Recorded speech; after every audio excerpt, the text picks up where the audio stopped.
T'es seul. Calme.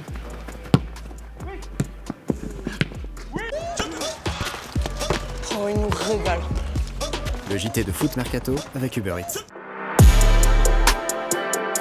Salut les amoureux du ballon rond, on se retrouve pour un nouveau JT Foot Mercato. Hier, Guillaume vous a fait gagner des choses, et bah moi aussi je suis généreux et ça va être du lourd, comptez sur moi. Bon, vous en doutez, c'est un JT un peu particulier car c'est l'événement du jour, vous l'attendiez, nous aussi on est très chaud chez FM. C'est le début de l'Euro aujourd'hui. Le Portugal de Cristiano Ronaldo remet son titre en jeu. Cette fois, Eder n'est pas là. Ouf, on peut souffler un peu. Comme en 2016, 24 équipes vont s'affronter en 6 groupes de 4. Les 2 premiers ainsi que les 4 meilleurs troisièmes de chaque groupe seront qualifiés pour les 8e. Et justement, cet Euro va partir très fort ce soir avec l'affiche du jour entre la Turquie et l'Italie à Rome. Me demandez pas pourquoi, c'est le tirage qu'il a voulu ainsi.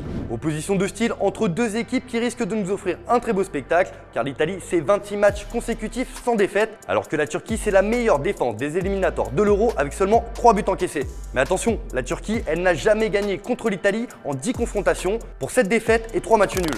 Mais souvenez-vous, lors des éliminatoires de l'Euro, la Turquie avait battu la France à domicile et les Bleus au retour n'avaient pu faire mieux qu'un match nul, un partout. Voilà, vous avez toutes les clés en main sur cette affiche du soir et on vous fait participer en vous demandant votre pronostic. On attend vos réponses dans les commentaires. Celui qui aura la bonne réponse, je vous avais promis un cadeau tout à l'heure, il remportera ce magnifique maillot de l'Italie.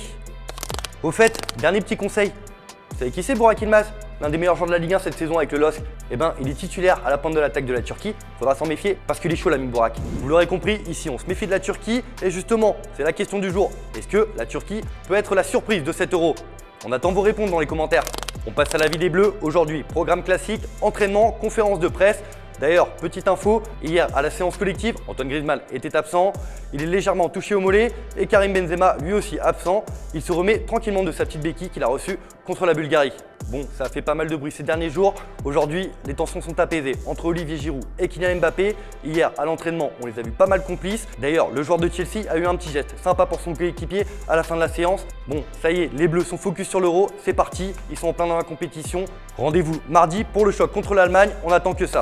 Bon, l'Euro c'est bien sympa, sauf qu'il y a le mercato et ça s'agite dans tous les sens du côté de l'Olympique de Marseille. On en parlait ces derniers jours, l'OM a déjà annoncé un accord de principe pour le milieu de terrain de Flamengo, Gerson, un transfert qui devrait avoisiner les 20 millions d'euros. Mais surtout, ce qui fait l'actualité sur la Canebière, c'est la réunion entre Franck McCourt, l'actionnaire principal du club, et Pablo Longoria, le président, où les deux hommes forts du club ont dressé la feuille de route du mercato.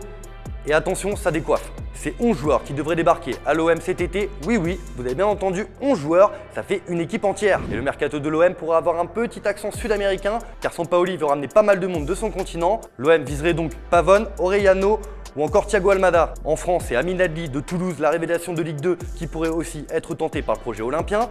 Il y a aussi Matteo Guendouzi, prêté par Arsenal au Hertha Berlin cette saison, qui pourrait débarquer sur la Canebière. Il y a aussi des rumeurs farfelues et chevelues, à l'image de David Luiz, qui est libre depuis son départ d'Arsenal. Bon, vous l'avez compris, dans le sens des arrivées, ça devrait pas mal bouger, mais aussi dans le sens des départs, car c'est pas moins de 14 joueurs qui se voient montrer la porte de sortie à l'OM.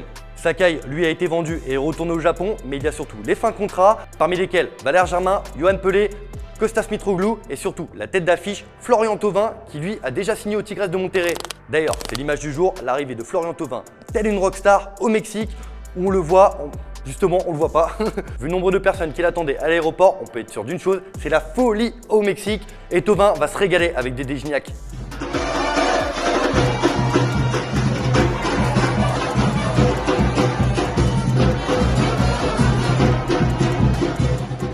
Hier, Guillaume il vous a proposé de remporter un maillot, finalement c'est moi qui vous le fais gagner. On vous avait demandé dans les commentaires le nom le plus original d'un club à la sauce Uber Eats et le nom du gagnant s'affiche juste ici. Bravo à toi, on t'envoie ton maillot très rapidement. Voilà, c'est tout pour aujourd'hui, merci de nous avoir suivis. Je vous dis à demain pour une nouvelle édition de notre JT Foot Mercato. Bye bye. C'était le JT de Foot Mercato avec Uber Eats.